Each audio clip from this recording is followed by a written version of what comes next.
오늘은 개구리 재앙에 대한 겁니다. 오늘날 예수님을 믿는다는 이들 가운데 이제 성경이 무엇인지 또 성경의 기록 목적이 무엇인지 전혀 모르는 이들이 참 많습니다. 특히 이제 구약 성경은 이스라엘의 역사책이라고 생각하는 이들이 있는가 하면 교회 시대의 성도들에게는 구약 성경이 별로 유익이 없다고 말하는 사람들도 있습니다. 그럴 것이 대부분의 구약 성경이 이스라엘 백성들을 다루고 있는 데다가 성전이나 제사법이나 각종 규례들이 이제 신약 교회에 적용할 수 없는 것이 많기 때문입니다. 그래서 그런지 이제 유명하다는 신학자들 중에서요, 구약은 이스라엘의 역사이고 우리와는 별 상관이 없다고 말하면서 이걸 주장합니다. 구약 폐기론. 구약 폐기론, 구약 무용론이란 말도 씁니다. 구약 무용론, 이런 것들이 이제 주장하기도 합니다. 그런데 여러분, 구약 폐기론자들, 구약 무용론자들은요, 사실 구약을 폐기시키는 것이 아니라 사실은 예수 그리스도를 없애버리자는 것입니다. 그러니까 구약의 폐기의 목적은 결국 예수님을 부인하고 부정하자는 것 외에는 아무것도 아니기 때문입니다.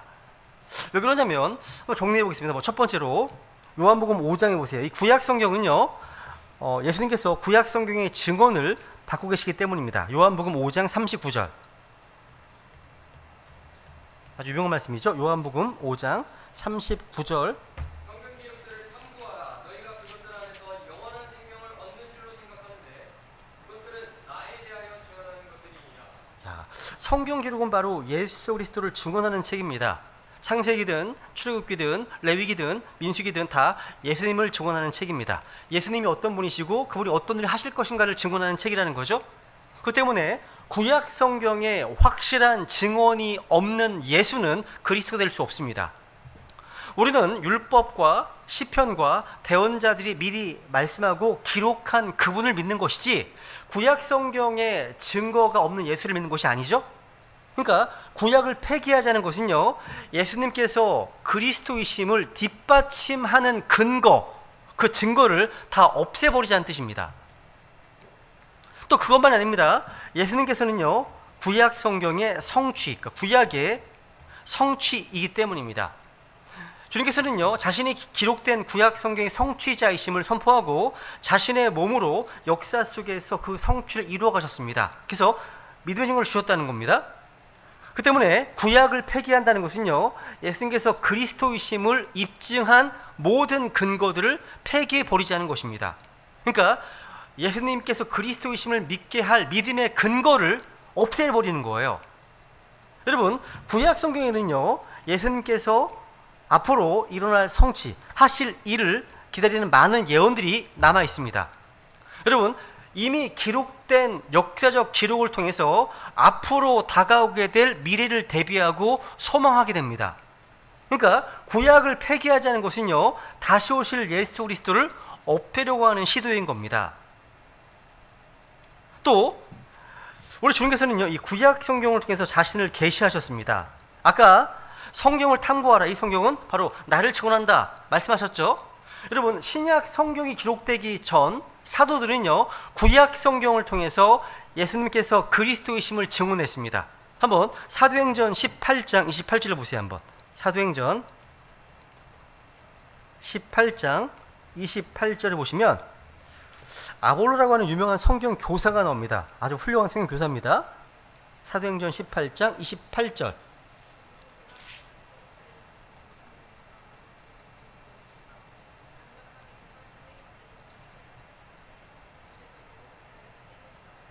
이는 그가, 아볼로입니다, 성경 기록들을 가지고 예수님께서 그리스도이심을 보여주며 강력하게 그 사실을 유대인들에게 확신시켰다. 공개적으로 증언하죠. 여러분, 아볼로는요, 구원받은 후에 곧바로 성경 기록들을 통해서 예수님 그리스도이심을 보여주고 확신시키는 말씀의 사역자가 되었습니다. 그래서 고린도 전서에 보시면 파당이 있었죠. 바울파, 아볼로파, 여러 파가 파당이 있었잖아요. 그중에 한 사람이 아볼로입니다. 아볼로예요. 이 아볼로는 바울을 그랬듯이요, 예수가 누구인지 몰랐다가 그분이 그리스도이심을 안 후에 모든 것이 변화되었어요. 그때 구원받았거든요.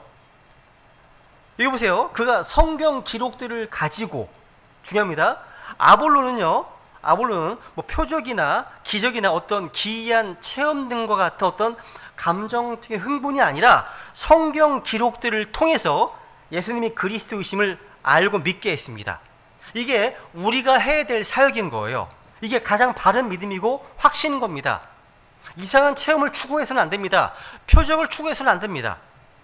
우리는 성경 기록이 아닌 다른 어떤 것으로 예수님이 주님이십니다. 예수님이 그리스도이십니다. 예수님이 하나님의 아들이십니다. 참 하나님이십니다. 우리의 구원자십니다. 이런 사실을 보여줄 수 없습니다. 꿈이나 환상이나 어떤 신비적 체험 등등 어떤 다른 것이 필요하다라고 느낀다면 그런 기대를 접어야 됩니다. 우리는 성경 기록들을 가지고 예수님이 그리스도이심을 보여주고 확신시켜야 한다는 거죠. 그것이 하나님의 말씀을 받은 우리 성도들의 사역이라는 겁니다. 여러분, 구약 폐기론자들은요, 이게 사실 조직신학 학자들 가운데 되게 유명한 분 하나입니다. 구약 폐기론자들이요. 구약 폐기론자들은요, 한마디로 구약 속에 나타난 예수님을 지워버리고자 구약 폐기를 주장하는 거예요. 그러니까 여러분, 구약의 핵심은 이스라엘이 아닙니다. 구약의 핵심은요, 예수 그리스도십니다. 구약의 주인공은요, 아담이 아니고 아담도 아니고 노아도 아니고 아브라함도 아닙니다. 이스라엘 왕들도 아닙니다. 구약의 주인공은 바로 예수 그리스도십니다.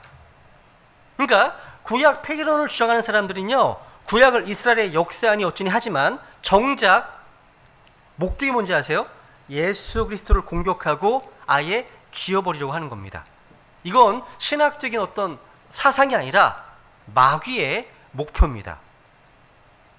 바리새인들이나 서기관들, 사두개인들, 그런 제사장들을 비롯한 유대인들이요, 생명의 말씀이신 예수 그리스도를 십자가에 못 박아 죽였듯이 오늘날 현대 많은 신학자들, 철학자들, 유명한 어떤 소위 높은 학위를 가진 사람들이요, 기록된 말씀을, 이 말씀인 성경을 아예 폐기 처분하고 그 속에 있는 예수 그리스도를 제거하려고 하는 거죠. 그래서 북 킬러스, 크라이스트 킬러스란 말이 있는 겁니다. 똑같은 거예요, 여러분요. 우리 성경 신자들은요, 성경에 나오는 인명이든 지명이든 역사적 사건이든 비유든 이런 것들요 보잖아요, 그죠? 다 이것이요 역사적 사건, 사실이라고 믿습니다. 그리고 한 걸음 더 나아가서 구약 성경은요, 우리에게 있어서 무엇인가를 가르쳐주고 배우기 위한 목적으로 주어진 겁니다. 바울은 구약 성경의 기록 목적, 특히 구약의 사건들과 인물들이 우리를 경고하고 훈계를 하기 위해 주어진 것들은 분명히 말씀하고 있습니다. 한번 고린도전서 10장 11절 보세요. 성경에 기록된 모든 사건들은요, 특별한 목적을 가지고 기록되었고 또 의도된 기록이라는 거죠. 고린도전서 10장 11절.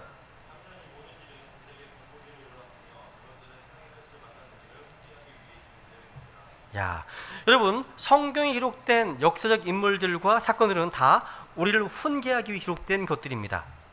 아담이든 이브든 카인이든 아벨이든 간에 이 각 사건은 단지 그냥 무슨 에피소드가 아니라 우리에게 경고와 훈계를 준다는 거죠.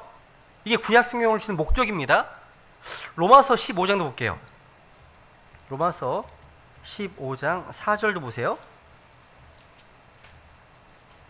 구약 성경 중요합니다. 15장 4절.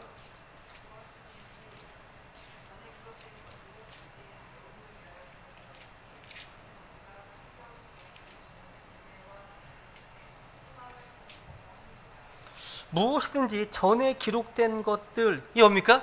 구약 성경입니다. 그죠? 그러니까 이 말씀은요, 구약 성경의 기록 목적이 무엇인지 분명하게 기록되어 있습니다. 그러니까 구약 성경의 모든 내용은 우리의 배움을 위해서 기록되었습니다. 그죠? 그리고 생각해 보세요. 교리적으로는요, 이 구약 성경은 우리에게 교리적 적용이 되지 않는 구절이라 할지라도요, 거기에 우리의 배움을 위해서 기록되었다는 거예요. 그러니까 영적인 교훈으로 우리에게 배울 곳이 있다는 거죠. 그러면서 하는 말이 뭡니까? 뒤에 보세요. 이것은 우리가 성경 기록들이 주는 인내와 위로를 통해 소망을 가지게 하려 함이니라. 되게 중요합니다. 성경이 우리에게 주는 게 뭐예요? 인내와 뭐예요? 위로입니다. 인내와 위로입니다. 성경을 통해서 배우면 성경이 주는 인내와 위로를 통해서 뭘 갖게 됩니까? 소망을 소망을 가지게 됩니다. 여러분, 성경 기록들은 인내와 위로를 줍니다. 그리고 구약을 통해서 배움을 얻은 사람들은 소망을 갖게 됩니다. 이게 정말 중요해요. 이 성경을 통해서 소망을 갖게 된다는 사실. 여러분, 오늘날 라오디키아 이 교회 시대라고 하죠. 마지막 교회 시대입니다. 대교화 시대라고 합니다. 그죠? 오늘 라오디키아 교회 시대의 강단에서 많은 설교자들이 굉장히 많이 표현하는 표현이 있습니다. 뭐 꿈을 가지세요. 뭐 비전에 대해서 얘기하고 뭐 야망에 대해서 얘기하고 이게 많습니다. 꿈과 비전을 많이 얘기합니다. 목회자의 비전 이런 거 막 얘기합니다. 얘기하잖아요. 그러면서 자기가 마음에 원하는 바를 상상하고 그려보라고 얘기합니다. 간절히 원하는 것을 마음속에 생생히 한번 떠올리면서 상상하랍니다. 그려보라고 얘기합니다. 이런 것도 있잖아요. 이제 R은 VD. 그러니까 이 리얼라이제이션입니다. 우리의 꿈의 성취는 생생하게 드림, 꿈을 꾸는 데 있다. 이런 공식이 있다는 겁니다. 이게 자기개발 속에 있는 내용들입니다. 마음속에 내가 간절히 원하는 것들을 자꾸 그려보면 성취된다는 거예요. 이거는 속으시면 안 됩니다. 뉴에이지의 유혹입니다. 유혹이에요. 데이브 헌트라고 하는 분이 있습니다. 이분이 쓴 책 중에 자신이 간절히 원하는 바를 마음에 상상하고 그려보는 것, 이것을 뉴에이지의 유혹이라고 지적합니다. 여러분, 성경은 말씀하시잖아요. 성경 기록이 주는 인내와 위로를 통해서 뭘 준다고요? 소망을 가지게 하려 함이 말씀하십니다. 그러니까 성경은요, 성경 기록들이 나에게 준 꿈, 성경이 내게 준 그 비전만이 소망인 거예요. 그러니까 그게 아니라면 거짓말입니다. 거짓말이에요. 마음속에 백만장자를 꿈꿔요. 마음속에 억만장자를 꿈꿉니다. 그럼 이루어진다는 거예요. 모두 우주의 기운이 나한테 온다는 겁니다. 이런 거짓말입니다. 우리 베다니 지체들은 다 성경 기록이 주는 소망을 가지고 계십니다. 그렇죠? 우리는 지금 출애굽기를 공부하고 있습니다. 구약 성경이 이미 흘러간 사건들이지만 그 사건들이 기록된 데는 목적이 있다는 거죠. 그죠? 우리의 배움을 위해서, 훈계를 위해서. 만약 그렇지 않다면 창세기와 출애굽기의 모든 내용들은요, 신화나 우화에 지나지 않게 되는 겁니다. 다시 한번 본문 가보세요. 출애굽기 8장 다시 보세요. 출애굽기 8장. 파라오의 강한 속박으로 인해서 울부짖고 신음하던 이스라엘 백성들은 이제 파라오를 심판하시는 하나님의 강한 권능을 한 가지씩 보게 됩니다. 지난 시간에 우리는요, 출애굽기 7장 뒷부분에서 물이 피로 변하는 역사를 봤습니다. 물은 생명의 원천입니다. 주님은 물들에서 생명이 나오게 하셨습니다. 물을 피로 바꾸시는 일은요, 인간의 생명과 직결된 심판이에요. 생명의 근원인 물이 피로 바뀐 것은요, 죄의 결과이고 심판의 결과인 것입니다. 이 내용은 다시 주님 교회가 휴거된 이후에 대환란 때에도 계시록 16장 4절에 보면 대환란 때에도 다시 반복될 것입니다. 물의 근원을 쳐서 피가 되는 사건 반복될 겁니다. 이 내용 살펴봤죠? 오늘은 두 번째 재앙으로 이제 개구리장입니다. 한번 1절 2절 다시 읽겠습니다. 1절 2절 다시 읽습니다. 1절 2절.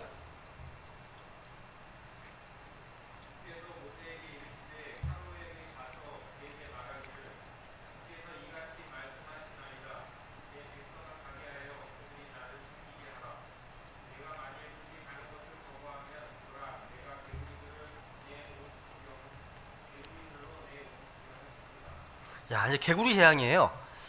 하나님께서 이제 개구리를 통해서 심판을 하십니다. 뱀을 무서워하는 사람이 있는 것처럼 개구리를 무서워하는 사람도 있습니다. 주님께서는 이집트가 가장 숭배했던 나일강을 피로 변하게 하심으로 그들의 잘못된 믿음과 우상에 대해 징벌하셨습니다. 이제 그 강, 연못, 이런 그런 강에서 개구리가 나오게 하셔서 다시 한번 그를 심판하셨습니다. 개구리는요, 그 당시 핫솔이라고 하는 여신 숭배의 기념물이었습니다. 한번 뒤에도 읽어보세요. 3절 4절. 3절 4절.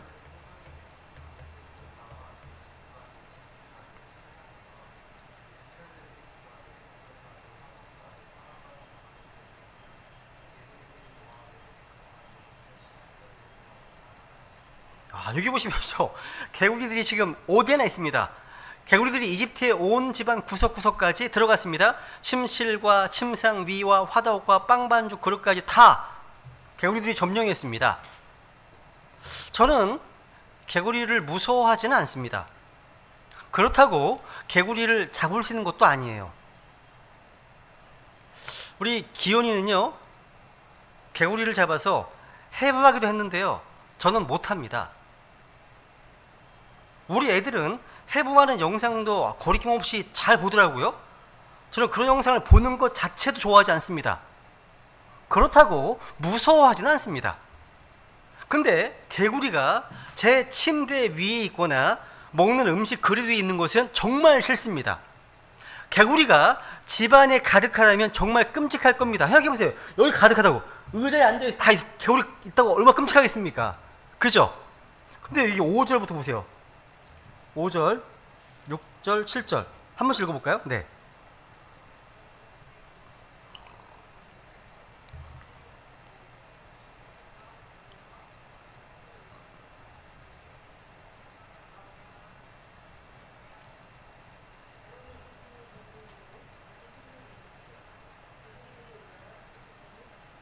마술사들도 자기들의 마술로 그와 같이 행하여 이집트 땅에 개구리들이 올라오게 하였더라. 참 웃기지 않아요? 여기 보세요. 개구리들이 이집트 땅에서 막 올라오고 있습니다. 그런데 이집트의 마술사들이 뭘 합니까 지금? 어리석이 짝이 없습니다. 그러니까 정말 좋은 마술사라면요, 이 개구리를 없애는 마술을 부려야지 더 많은 개구리가 생기게 하는 것은 아무 도움이 안 되잖아요. 그 생각해 보세요. 그죠? 우리는 이러한 점을 통해서요, 마귀가 아무리 이 세상에서 막강한 권능을 행사한다 할지라도 결국 하나님께서 일하시는 것을 거스를 수가 없구나 라는 사실을 알 수가 있게 됩니다. 여러분, 개구리는요, 이 개구리는 대환란 때 또 등장합니다. 그러니까 역사는 반복되는 거예요. 한번, 개구리는 불교란 짐승입니다. 계시록 16장 보세요. 16장. 계시록 16장 13절. 요한계시록 16장 13절.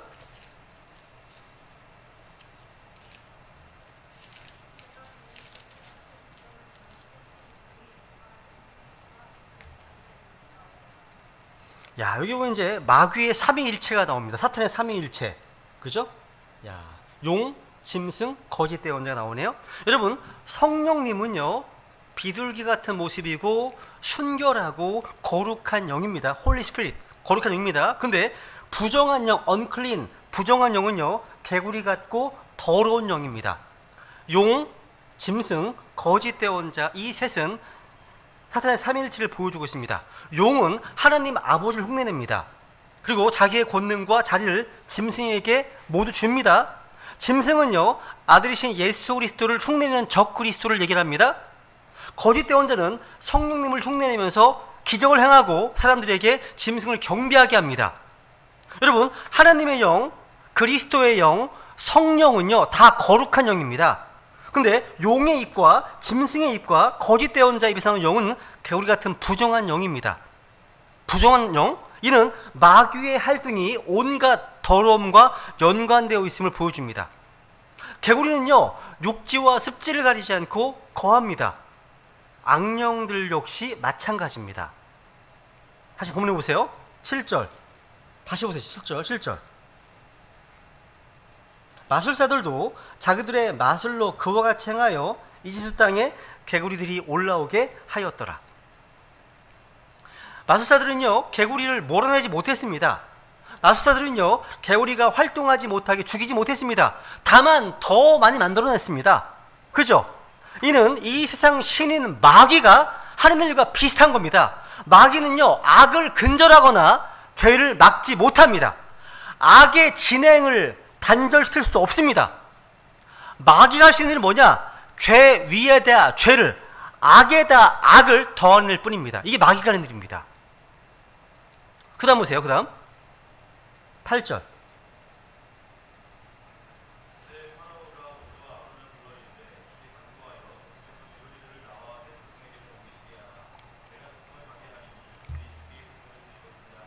야, 이 놀라운 변화죠. 이제 파라오가 이제 주님을 인정하기 시작합니다. 물론 파라오는요, 진심으로 회개하진 않았습니다. 파라오의 요구사항을 보면요, 파라오가 얼마나 이기적인 인물인지를 알 수 있습니다. 파라오가 하잖아요, 그죠? 주께 간구하여 그분께서 개구리들을, 누구를요? 나와 내 백성에게서 옮기시게 하라. 지금 먼저 자신부터 챙기고 있어요. 이기적이죠? 그럼 나와 내 백성에게서 개구리들이 떠나게 해달라고 요구합니다. 이것이 인간 지도자의 모습입니다. 하지만 우리 주 예수 그리스도께서는 항상 자신의 백성을 먼저 염려해 주셨습니다. 심지어 주님께서는요, 자기의 생명을 자기의 양을 위해서, 자기 백성을 위해서 십자가에서 희생해 주셨습니다. 그 성경은 주님께서 양들을 위해서 목숨을 바치는 선한 목자라고 부르는 겁니다. 요한복음 10장에서 말씀하시잖아요. 읽고 넘어갈게요. 10장 14, 15절. 요한복음 10장 14, 15절.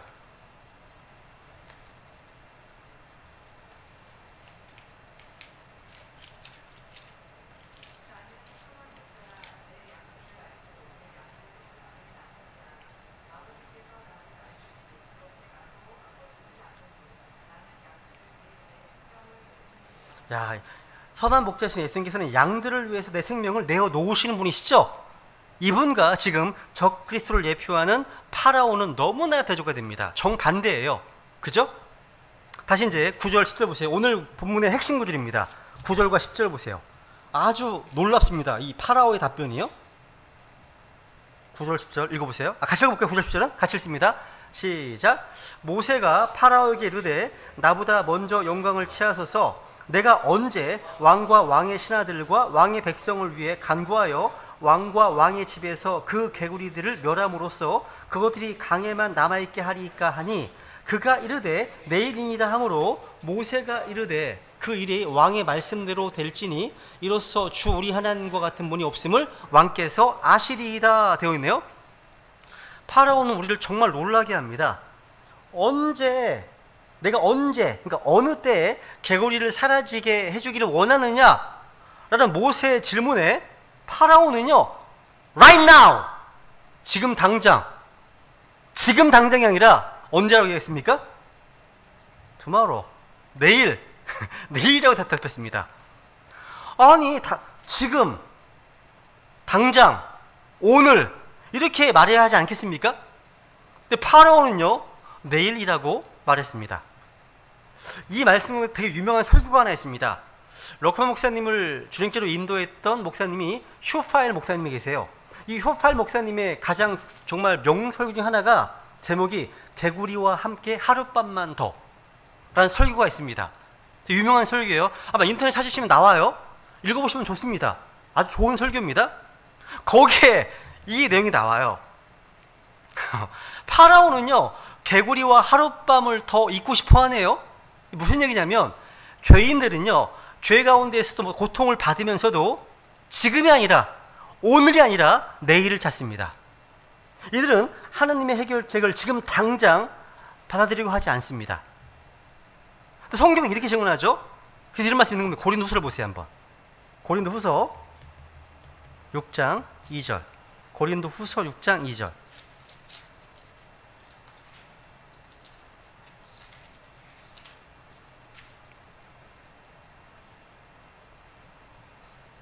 고린도후서 6장 2절.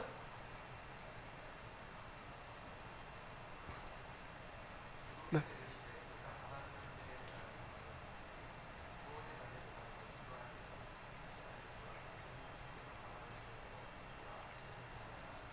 야, 보라!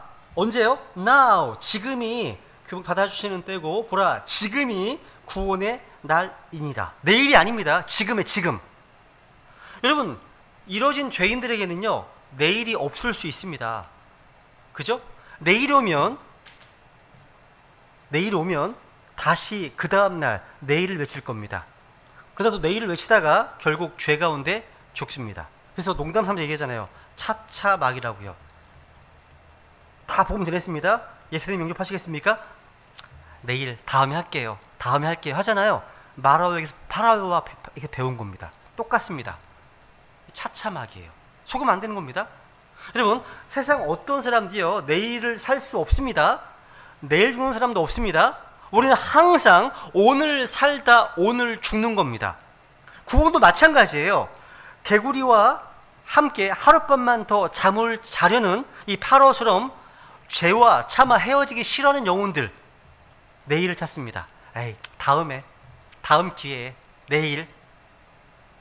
솔로몬 얘기하죠. 잠언 27장 1절. 유명 말씀 있습니다. 27장 1절. 잠언 27장 1절.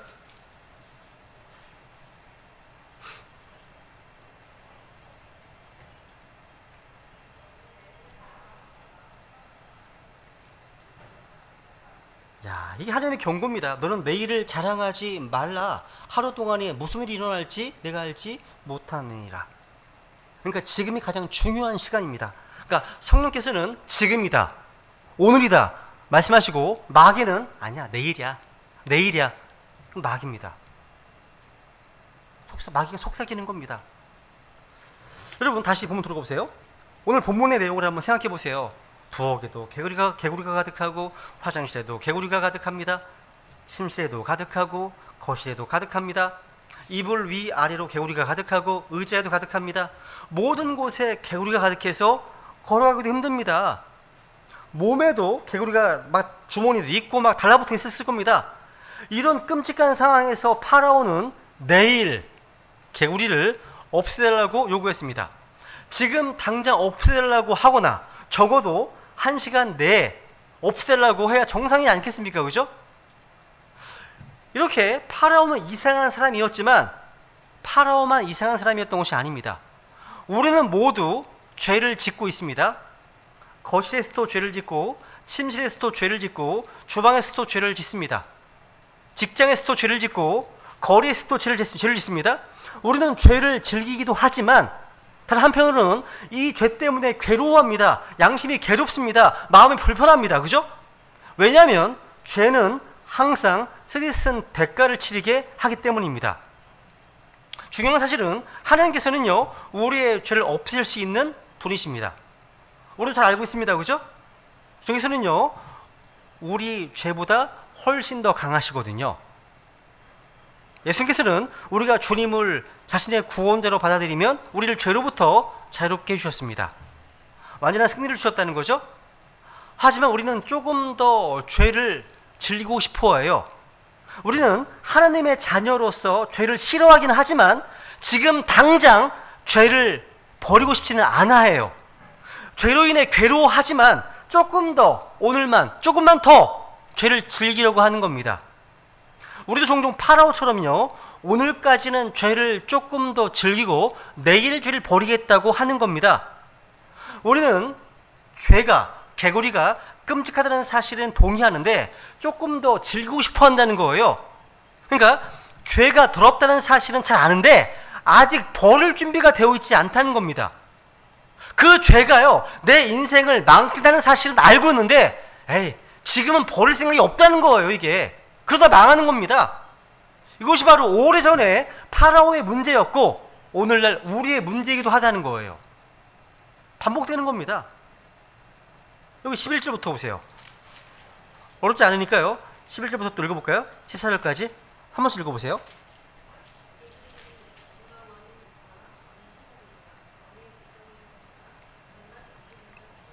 모세와 아론이 파라오에게서 물러간 뒤 모세가 주께서 파라오를 대적하려고 내리신 계급인들로 인해 그분께 부르짖으며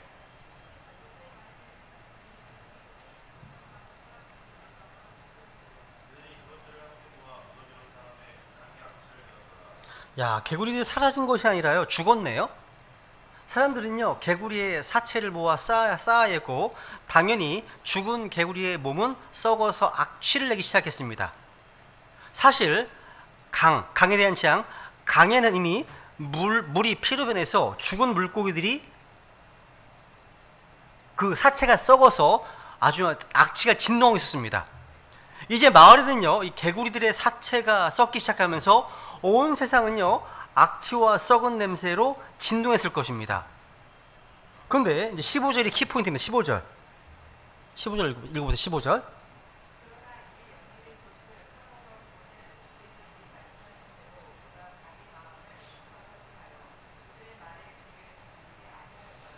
야, 일이 연기된 것을 파라오가 보고는 마음을 강팍하게 했다. 그들의 말 귀를 기울이지 않았다. 이게 하네요. 우리는 출애굽기를 강의하면서 믿음은 이런 놀라운 기적을 통해서 오는 것이 아니구나라는 사실을 배웠습니다. 하나님께서는요, 사람들에게 긍휼을 베풀어 주십니다. 문제는 사람들이요, 하나님의 긍휼하심에 대해서 오해하고 있다는 점입니다. 사람들은요, 하나님의 인내에 대해서 오해하고 있습니다. 주님께서 한번 기회를 주신 것을 보고 자신이 완전히 용서받았다고 생각한 사람도 있습니다. 하나님께서는 그저 구원의 기회를 주기 위해서 참아주신 것인데 자신이 영원히 주님의 심판을 받지 않을 것처럼 사는 사람도 많이 있습니다. 하나님께서 지금 당장 심판하지 않으신다는 이유로 하나님의 심판이 영원히 임하지 않을 것이다 라고 착각하는 사람들도 많습니다. 여러분, 하나님의 말씀이 지금 당장 이루어지지 않는다고 해서 그것이 영원히 이루어지지 않는다? 생각해서는 절대 안 되는 겁니다. 지금 당장 지옥에 떨어지지 않는다고 해서 지옥에 가지 않을 것이라고 생각해서는 안 된다는 겁니다. 하나님은 긍휼이 풍성하신 분이십니다. 오래 참으시는 분이십니다. 하나님께서 선하게 대해주셨다고 해서 구원받을 필요도 없다고 생각한다면 언젠가 그 대가를 톡톡히 치르게 될 것입니다. 지금 당장 하나님의 심판이 임하지 않았다고 해서 앞으로도 그럴 것이라고 생각한다면 파라오가 스스로 속였던 것처럼 스스로 속이고 있는 것일 뿐입니다. 언젠가 하나님의 말씀대로 다 행하실 것이기 때문에. 하나님께서요, 지금 당장 심판하지 않으시는 이유는요, 회개할 기회를 주시기 위함입니다. 너무나 감사한 거예요. 이런 기회를 오용해서는 안 됩니다. 항상 이런 기회가 있는 것이 아닙니다. 주님께서 만약 오늘 밤 12시에 이 땅에 오신다면 생각해 보세요. 내가 사랑하는 누군가에게 왜 더 적극적으로 전하지 않았을까? 엄청 후회할 겁니다. 하나님은요, 오래 참으시는 분이십니다. 하지만 그 오래 참으심에는 기한이 정해져 있습니다. 그 때가 있다는 거죠. 그 때가 되기 전에 우리는 계속해서 알리고 설득하고 전해줘야 됩니다. 그 때를 모르기 때문에. 근데 그 때가 지나잖아요. 더 이상 기회가 없습니다. 너무 어려워지겠죠, 그죠?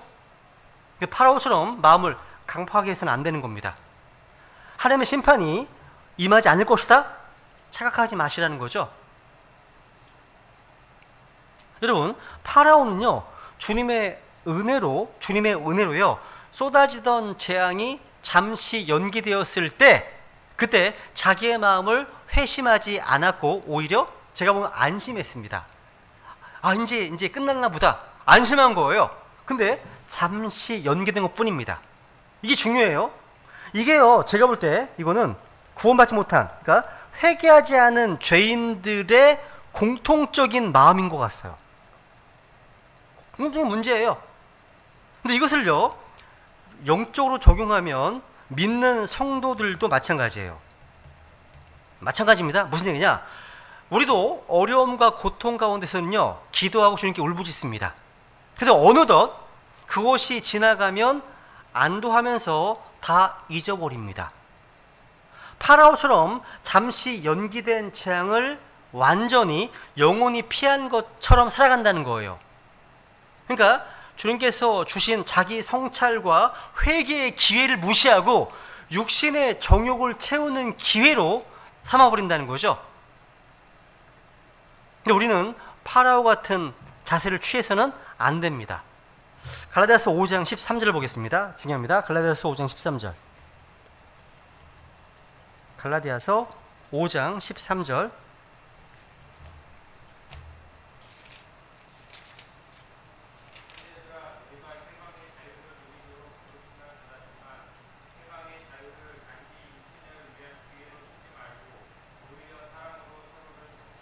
와, 여기 보시면요, 주님께서 우리에게 해방의 자유를 누리도록 부르심 받았습니다. 근데 그 해방의 자유를 육신을 위한 기회로 쓰지 말라 말씀하시네요. 여기 5장 1절에 보시면 그리스도께서 해방의 자유로 우리를 자유롭게 하셨으니, 그러므로 그 자유 안에 굳게 서고 다시는 속박의 멍에에 얽매이지 말라 하시네요. 예수님 십자가의 보혈로 우리는 자유를 얻었습니다. 그죠? 성경에 고린도서 3장 17절에 보시면 주의 영이 계신 곳에는 자유함이 있다 말씀하시죠. 우리는 자유로운 자들이 되었습니다. 그죠? 우리는 다시는 속박의 멍에에 얽매여서는 안 됩니다. 그래서 이 자유를요, 육신을 위한 기회로 쓰지 말고 오히려 사랑으로 서로를 섬기라 말씀하시네요. 이 해방의 자유를 육신을 위한 기회로 쓰지 말라. 그러니까 주님께서 주신 자유를요, 육신의 정욕을 채울 기회로 삼지 말라. 이건 하나님의 명령입니다. 명령이에요. 자유를요, 육신의 기회로 쓰면 구원의 즐거움을 잃어버립니다. 주님과의 교제를 잃어버리고 기쁨이 사라집니다. 무엇보다도요, 영적인 권능을 잃어버립니다. 심지어 여러분, 이 자유를요, 해방의 자유를 플래시 육신의 기회로 사용하다가 죽은 사람들도 많이 있습니다. 이게 무슨 얘기인지 아세요? 우선 베드로전서 볼게요. 베드로전서 2장 16절도 보세요. 베드로전서 2장 16절.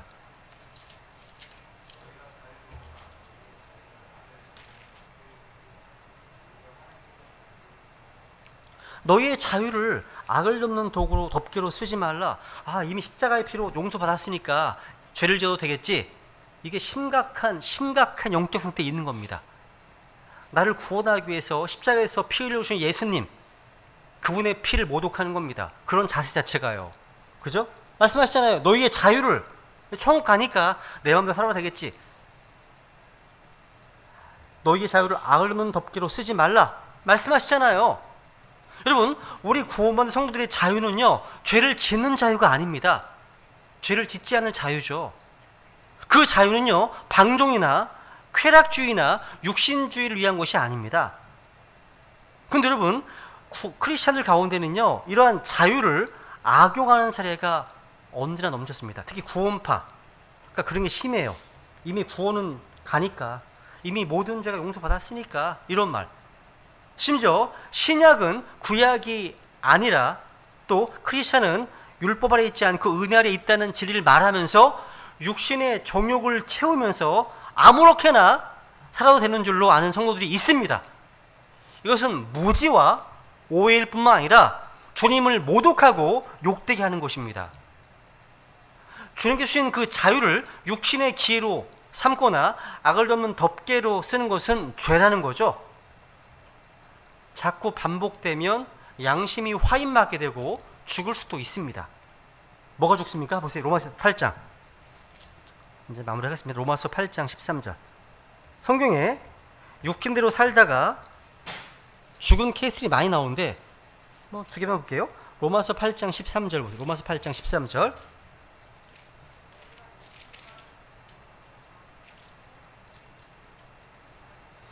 너희가 육신을 따라 살면 죽을 것이나 성령을 통해 모명실을 죽이면 살리라. 너희가 육신을 따라 살면 뭐 한다고요? It shall die. 죽을 것이나 말씀하시네요. 이 말씀 꼭 기억하셔야 됩니다. 구원받은 성도들이요, 성령을 따라 살지 않고 육신을 따라 살면, 육신의 본능대로 살면, 육신의 욕심대로 살면 죽습니다. 이걸 오해하지 말아야 됩니다. 구원파에서 이 말씀 이렇게 해야 하더라고요. 이 말씀 지옥 가는 것처럼, 그러니까 육신을 따라 살면 죽을 것이로되, 이 말씀이 지옥에 떨어진다는 말씀이 아닙니다. 뭐예요? 육신의 몸이 죽는다는 거예요. 그러니까 구원받은 성도들이요, 악을 행하며 살 때 질병이나 하나님의 징계를 통해서 몸이 약해질 수도 있고 심지어 죽을 수도 있습니다. 그게 성경에서 말씀하시는 거예요. 성도들이 악을 행하며 살잖아요.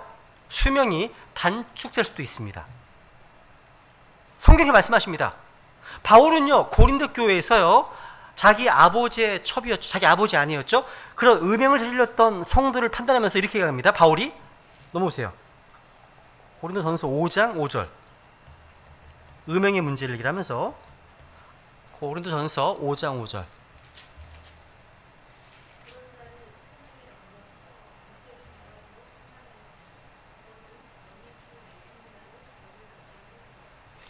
그런 자가 누구냐면요, 바로 너희 가운데 의명이 있다는 것 얘기하죠, 그죠? 성도입니다. 성도에 대한 얘기예요, 지금. 그런 자를 사탄에게 넘겨주어 육체를 멸하도록 판단하였으니 되었네요. 이것은 그 영이요 구원받게 하려 함이라 말씀하고 있죠. 야, 그러니까 육신을 따라 살았던 성도를 판단하면서 이렇게 말씀하시는 겁니다. 육체를 멸하게 하시는 겁니다. 마귀에게 마음대로 하게끔 그냥 내버려 두는 겁니다. 육신을 멸하도록. 무서운 징계입니다. 그죠? 또 이게 비슷한 말씀이 있습니다. 거짓 교리를 가르치는 이들을 향해서도 이렇게 말씀하십니다. 동일한 말을 합니다. 디모데전서 1장 20절을 보세요. 디모데전서 1장 20절. 그들 가운데 후메네오와 알렉산더가 있느니라. 내가 그들을 사탄에게 넘겨주었으니 이것은 그들이 가르침을 받아서 신성 모독하지 못하게 하려 함이니라. 야, 후메네오 알렉산더 같은 인물, 거짓 교리를 가리키는 이들을 사탄에게 넘겨주었다 얘기하고 있죠. 이 땅에서요 많은 성도들이요 육신을 따라 살다가 제 명대로 제 명대로 살지 못하고 죽는 경우가 있다는 겁니다.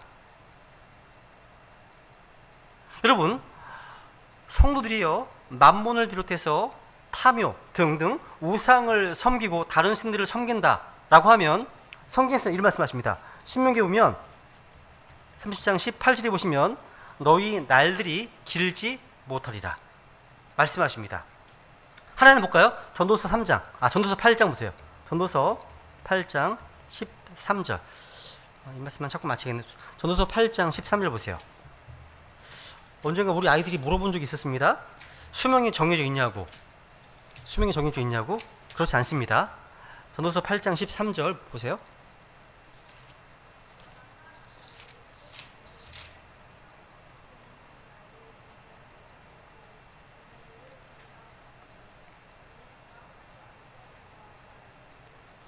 야, 사악한 자의 일은 잘 되지 못할 것이며 그는 자기 날들을 길게 하지 못하겠고 라고 되어 있죠. 사악한 자들이요. 반면에 기억나세요? 부모 공경이 무슨 계명이라고요? 우리 이제 유튜브에 올라가 보니까 그걸 장수 계명이라고 이렇게 어그로를 이렇게 해놨더라고요. 어그로 맞나? 그렇게 해놨더라고요. 장수 계명 맞습니다. 주님의 명령을 지키고 부모에게 효도하면 장수합니다. 이게 약속이 있는 계명입니다. 하나님의 말씀이죠. 그죠? 성경은요 수명이 정해 있는 것이 아닙니다. 너는 90살, 너는 80살 이게 아니라는 거예요. 아닙니다. 성경은 정해진 운명을 말하지 않습니다. 성경은요 우리가 일찍 죽을 수도 있고 또 장수할 수도 있다고 말하고 있기 때문입니다. 쉬운 말로 주님께서는요 기록된 말씀대로 이루어지도록 정하셨기 때문입니다. 오늘은 여기까지 하겠습니다. 오늘 주신 말씀을 통해서 자신을 돌아보면서 잠깐 기도하겠습니다. 그리고 함께 기도하겠습니다. 네.